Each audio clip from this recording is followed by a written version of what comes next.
হেন নির্বাচন নাই যেখানে অপদস্থ করে নাই, টাকার খেলা, ভোটের বিনিময়ের টাকা, এই প্রবর্তক হচ্ছে এই মোহাম্মদ আলী। তিনি বহাল তবিয়ত আছে। যারা মামলা করেন আপনারা দেখেন না, তার কীর্তিকলাপ আপনাদের কি নজরে আসে না? ওই সে এখনও কেমন করে বিভিন্ন প্রতিষ্ঠানের নির্বাচনে সেনা গলায় এবং ইন্টারফেয়ার করে।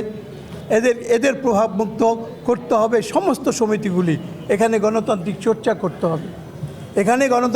করতে হবে। আরেকটা কথা হচ্ছে, দখলদারের কথা বলছেন, এই বিষয়টা রাজনৈতিক।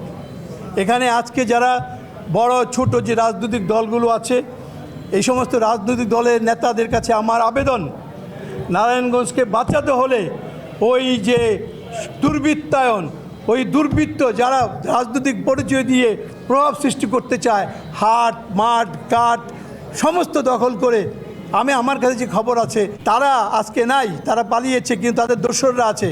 ওই দোসরদের সাথে মিলে সিন্ডিকেট করে যে তুমিও খাও আমিও খাই, তুমি 50 আমি 50, এইভাবে করে যারা বিদেশে পালিয়ে গেছে সেই টাকা নাকি বিদেশে যাচ্ছে। এই বিষয়টা আমাদের খেয়াল করা উচিত, এই বিষয়টা আমাদের দেখা উচিত। এই বিষয়টা না দেখলে এই সমস্যার সমাধান হবে না। রাজনৈতিক নেতাদের এগিয়ে আসতে হবে।